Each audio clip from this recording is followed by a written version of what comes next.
Hola amigos, bienvenidos a USA Comics. Aquí les traigo Absolute Batman número 19, con guión de Scott Snyder y arte de Nick Dragotta. Aquí está la lista de reproducción. Espero que les guste. La historia comienza a varios kilómetros de Gotham. Una cosechadora trabaja en los maizales cuando, de pronto, un hombre de traje y sombrero sale desde ellos, completamente descalzo, espantando a los pájaros. Uno de los trabajadores, llamado Byrne, le exige saber qué hace ahí, pero el hombre responde que solo paseaba. Byrne señala su cara, y su compañero Buck comenta que debe ser una máscara barata de una tienda de disfraces. El extraño, fumando un cigarrillo, solo le da la razón. Buck intenta tomar el control de la situación, pero el sujeto lo interrumpe. Les recuerda que ellos llevan más de 30 años siendo los mejores amigos, y que esa amistad persiste, a pesar de que Byrne se acuesta con Luann, la esposa de Buck. Buck le pregunta al extraño cómo sabe su nombre, mientras que Byrne le pregunta si se trata de una broma de internet. Absolute Scarecrow, el espantapájaros Absolute, le sigue la corriente con sarcasmo. En eso, el teléfono de Buck suena.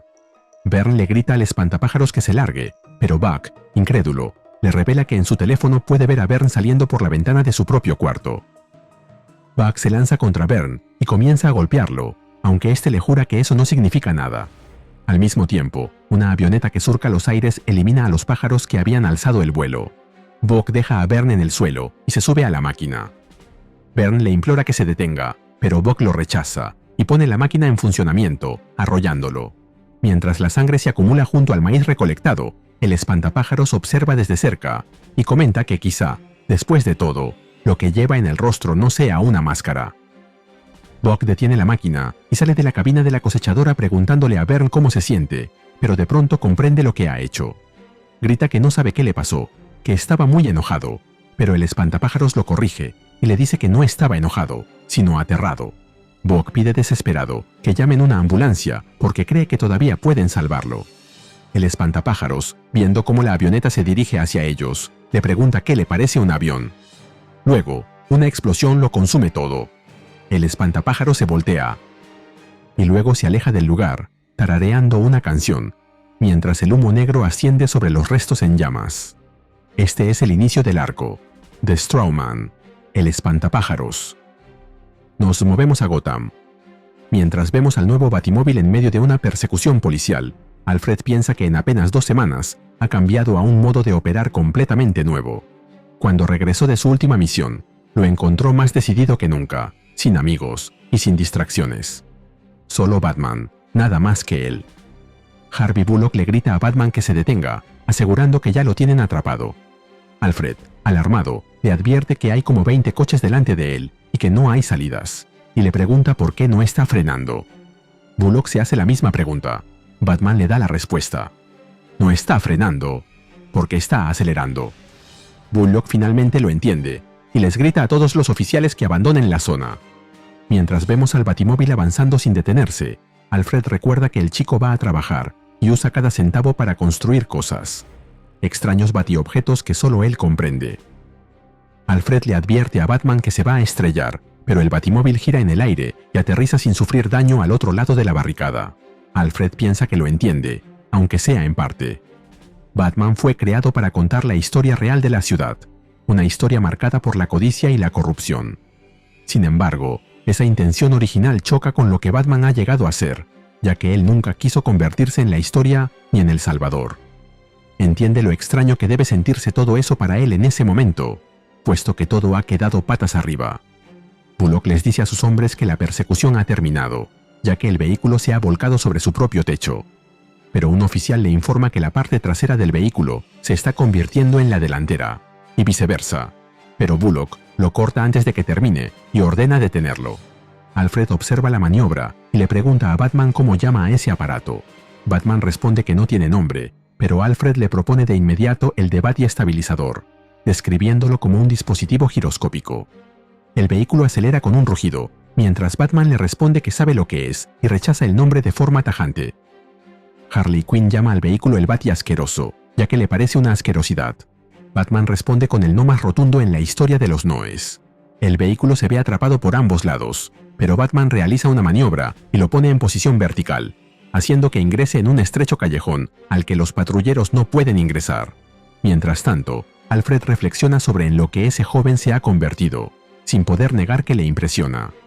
Comprende la necesidad de cerrarle la puerta a los demás, de ir solo, rápido y sin miramientos, para que nadie pueda seguirle. Reconoce que esa estrategia le asusta, ya que puede llevar a un hombre a lugares oscuros, donde acaba perdiéndose a sí mismo. Bullock ordena a la unidad de motos que salga tras él, ya que cree que lo atraparán en ese callejón. Pero dentro de él, los Red Hoods lo están esperando.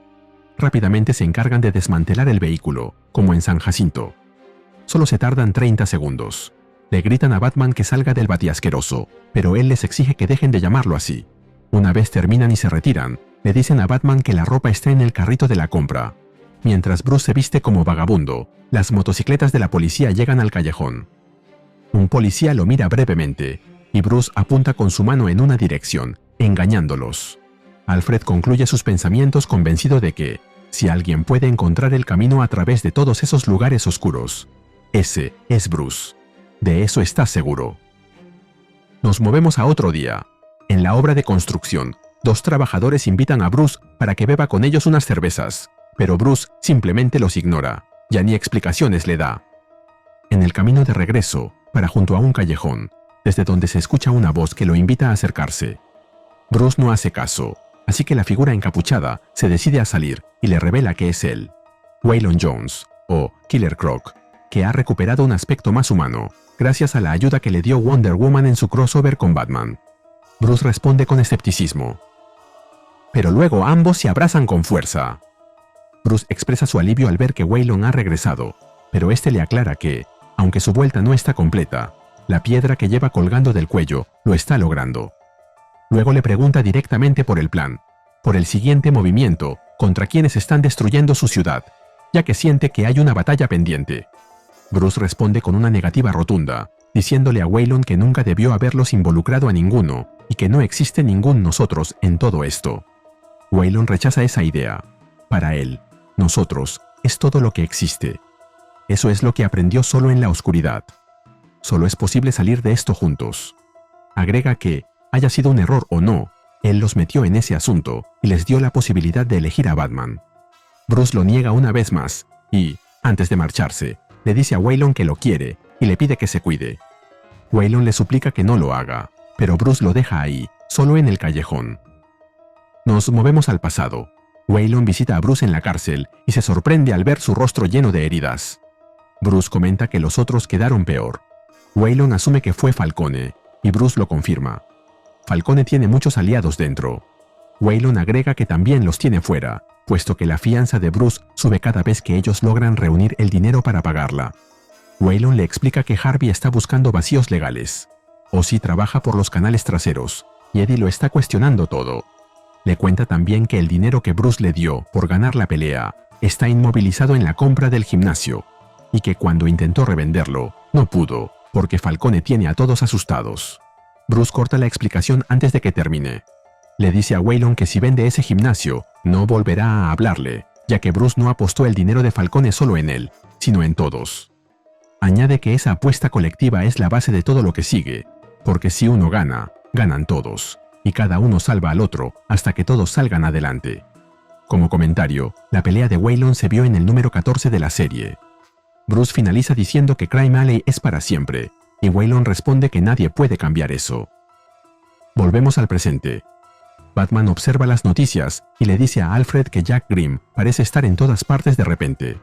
Alfred reconoce la maniobra, y Batman agrega que la ciudad ahora lo adora. Alfred explica que así es como Grimm opera, sentando las bases de algo. Batman pregunta para qué, y Alfred responde que para nada bueno, así que le recomienda mantenerse alerta. En eso, un sonido interrumpe la conversación. Batman pregunta qué es eso, y Harley Quinn le responde que esos son ellos manteniéndose vigilantes. Harley explica que se trata de algo que improvisó y que todavía está probando. El sistema permite a la gente enviar una señal de socorro directamente a la capucha de Batman cuando necesitan ayuda. Lo ha bautizado como la Bat Signal, la batiseñal, y añade que es irrastreable, que está encriptada y que la necesitan, ya que la gente no puede simplemente llamarle por teléfono. Un teléfono comienza a sonar. Batman contesta la llamada, que proviene de Jim Gordon, y le dice que enseguida irá. Mientras se marcha, Harley le pregunta a Alfred si todos terminarán en la cárcel. Alfred, sin dudar, le da la razón.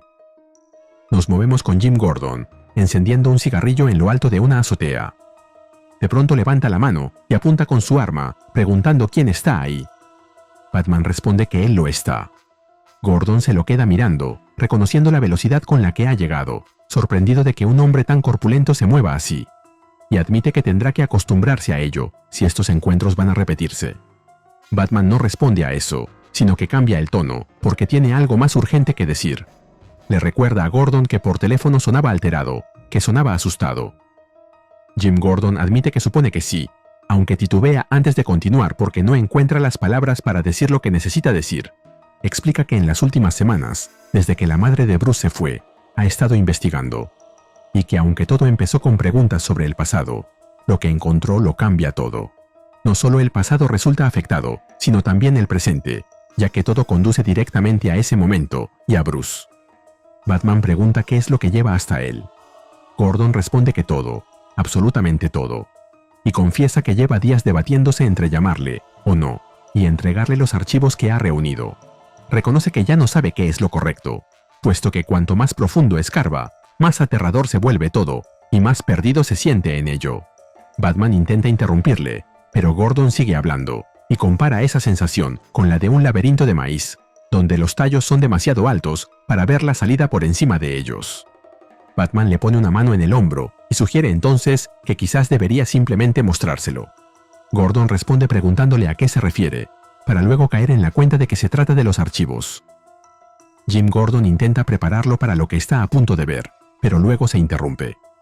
Le da un vistazo a la carpeta de papeles que tiene en la mano, etiquetada como Proyecto Batman, y se dice a sí mismo que todo eso es un error, y que nunca debió haber llegado hasta allí, mientras le prende fuego a la carpeta con su cigarrillo. Batman intenta detenerlo, pero se alarma al ver que el brazo de Gordon se está quemando. Gordon no se da cuenta inicialmente de lo que está pasando, pero luego reacciona y apaga el fuego con su otra mano. Los papeles caen al suelo mientras atribuye lo ocurrido a su propia torpeza. Batman le pide que lo acompañe y le promete conseguirle ayuda. Un nuevo sonido irrumpe en la escena, el graznido de un cuervo. Gordon responde que ya es demasiado tarde para eso y le pide a Batman que le prometa que quemará los archivos. Le suplica que los queme, con una urgencia que roza la desesperación. Batman intenta calmarlo y le asegura que todo irá bien, pero Gordon no acepta esa respuesta y le dice que si no lo hace, él mismo lo hará. Antes de que pueda terminar la frase, los cuervos lo interrumpen, atacándolo con violencia. Gordon les grita que se detengan y que se alejen de él.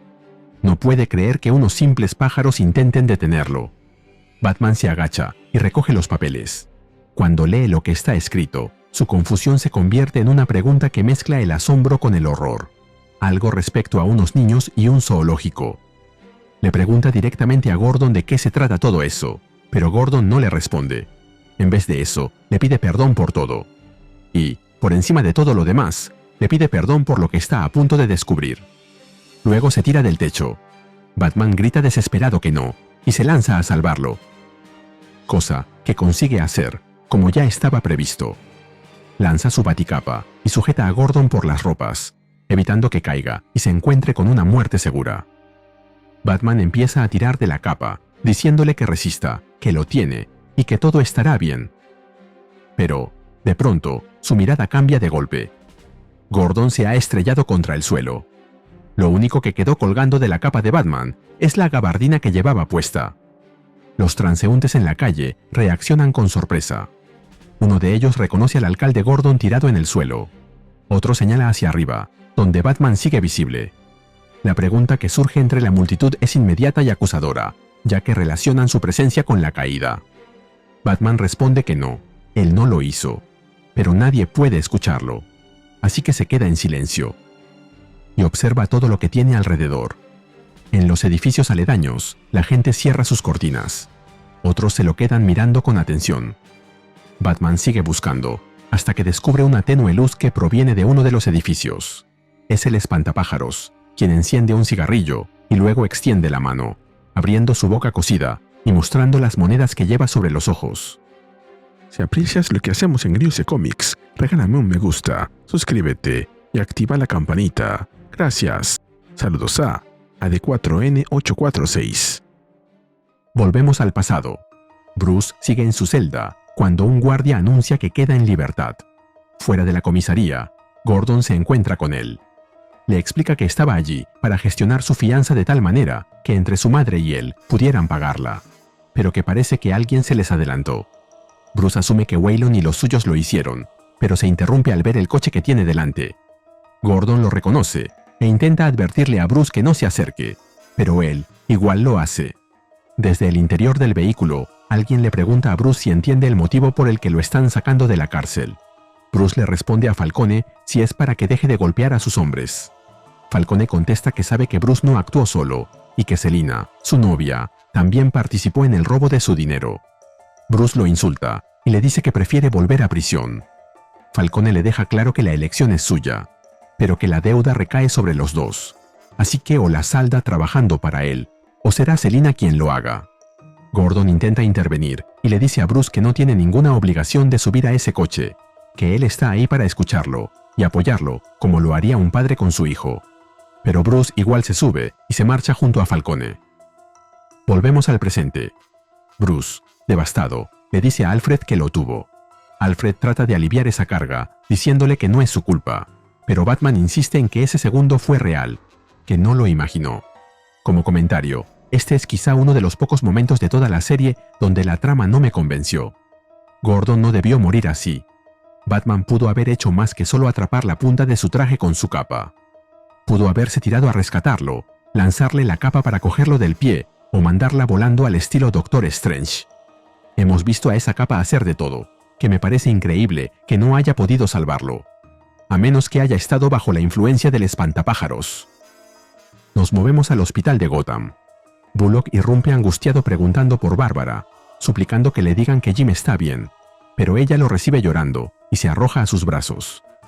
Mientras tanto, en las noticias, el alcalde Hill se dirige a los ciudadanos de Gotham, con lo que describe como una noticia trágica, informando que el exalcalde Jim Gordon ha muerto. Señala que Batman es el responsable del asesinato y describe su relación con Gordon como algo más cercano a la familia que a la amistad, puesto que nadie celebró más que Gordon su victoria en las elecciones a la alcaldía. Hill continúa diciendo patrañas, hasta que es interrumpido por alguien, quien le dice que ya es suficiente. Hill concluye brevemente y cede la palabra a quien explicará cómo se mantendrá Gotham segura. Este hombre toma la palabra. Se presenta como Slade Wilson y les dice a todos que, aunque sabe que es un desconocido para ellos, él sí conoce a la gente de esa ciudad, y lo que sabe es que son fuertes y valientes. Afirma que Gotham los pone a prueba, quizás más que cualquier otra ciudad del mundo, porque la ciudad exige de ellos un esfuerzo que pocas personas podrían sostener. Aún así, reconoce que cada día se levantan y se recomponen, paso a paso, para salir y hacerle frente a Gotham de cara, ya que esa es la naturaleza de quienes la habitan. Mientras habla, vemos cómo es Absolute Deathstroke en realidad. Además de un ojo, ha perdido la nariz, la boca, ambas piernas y al menos un brazo y una oreja, y ha reemplazado todo eso con prótesis robóticas y sintéticas, además de barba y bigotes. Declara que durante demasiado tiempo, los ciudadanos de Gotham no han tenido ayuda de verdad, y anuncia que a partir de hoy, eso cambiará. Proclama que no habrá más oscuridad ni más criaturas de la noche aterrorizando sus calles, puesto que el símbolo de Gotham será desde ese momento un mensajero de la mañana. Con esas palabras, presenta el programa Robin. Como comentario, aunque Robin fue creado originalmente tomando inspiración de una ilustración de Robin Hood, después apareció otra explicación que decía que su madre le puso el nombre Robin porque nació el primer día de la primavera, y además su camisa roja recuerda al pecho carmesí del pájaro Robin, también conocido como el mirlo o el zorzal americano, un ave diurna, parecida al ruiseñor. Slade Wilson hace referencia a esto aquí. Luego presenta al patrocinador del proyecto como uno de los hijos fundadores de Gotham, Jack Grimm V, aunque en las noticias anteriores decían que era el cuarto.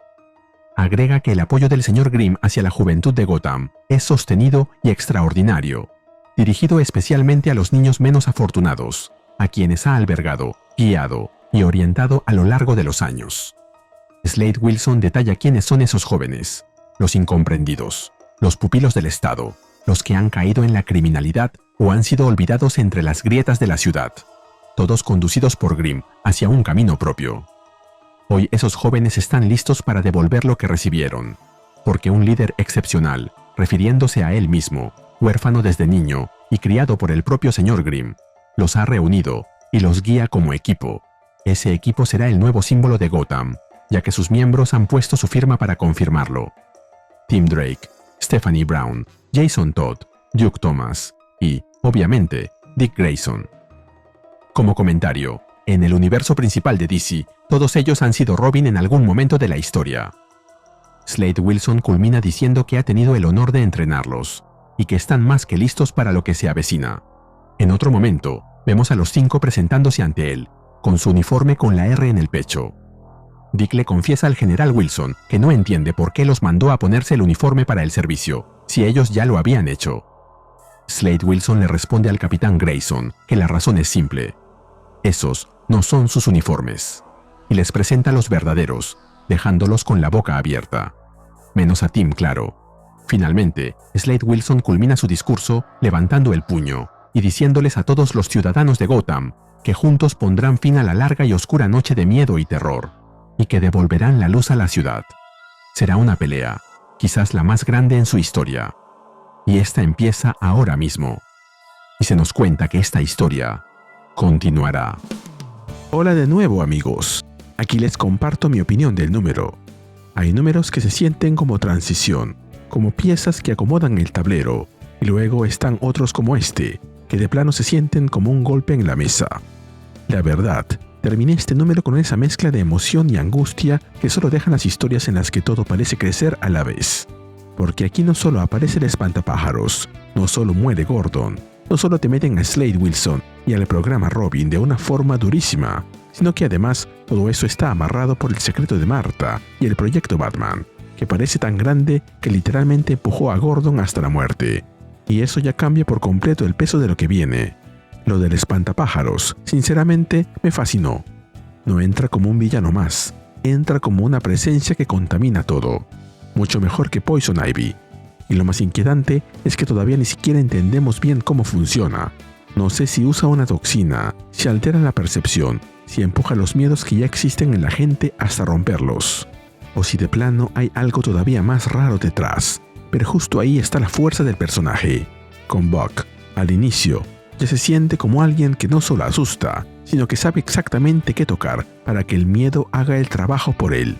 Y luego, con Gordon, esa sensación se vuelve muchísimo más pesada, porque ya no sabes cuánto de lo que pasó fue decisión, cuánto manipulación y cuánto terror puro. Y en medio de eso, Bruce sigue yéndose cada vez más hacia adentro. El nuevo vehículo de Batman me gustó muchísimo porque refleja perfecto ese estado mental. Es agresivo, raro, hiperfuncional, casi como si Bruce estuviera construyendo máquinas a la velocidad con la que se está cerrando emocionalmente. Lo mismo con el nuevo, o quizá el ex, Killer Croc, que la verdad se siente como uno de los pocos respiros humanos del número. Ese momento con Waylon pega, porque te recuerda que Bruce todavía tiene gente que lo quiere cerca, aunque él se empeña en cortar todos esos lazos. Lo de la capa sí me decepcionó. Batman la usó para lanzar a Bárbara al vacío durante su pelea con Poison Ivy, y ¿aquí no pudo usarla para salvar a Gordon? Bueno, al parecer, Gordon tenía que morir aquí, sí o sí, y hacerlo de esa manera hace que repercuta más en Batman. También me dejó pensando mucho todo lo que se insinúa alrededor de Selina y Falcone, porque se siente clarísimo que todavía hay piezas de esa historia que no terminan de caer. Y ahora, con Bárbara entrando de lleno en el dolor por su padre, siento que su futuro puede irse a un lugar muy fuerte, quizá mucho más personal y más oscuro de lo que esperábamos. Y luego está Slade Wilson, que entra con una presencia tremenda, no solo por cómo se ve, sino por lo que representa, porque no está llegando solo, está llegando con los Robins convertidos en símbolo, en programa, en arma política y mediática. Y eso me encanta porque le da al arco una sensación rarísima. Por un lado quieres verlos, quieres saber qué va a pasar con Dick, con Jason, con Stephanie, con Tim, con Duke. Pero por otro lado, todo huele mal, todo se siente manipulado, todo se siente construido sobre algo podrido, construido como el cuerpo de Absolute Deathstroke. La verdad, este número no te deja pensando solo en quién va a pelear contra quién. Te deja pensando en qué descubrió Gordon sobre Martha, hasta dónde llega realmente el poder del espantapájaros, si los Robins de verdad serán villanos o si se unirán a Batman en su lucha contra el mal. Además, ¿cuánto tiempo más puede Bruce seguir aislándose antes de romperse por completo? Porque sí, aquí ya arrancó un nuevo arco. Pero siento que lo más peligroso no es lo que Batman tiene enfrente, sino todo lo que apenas está empezando a descubrir. Y así llegamos al final de este video. ¿Qué te pareció este número? Dímelo en los comentarios y mandaré saludos en el siguiente video de DC Comics. Nos vemos allí.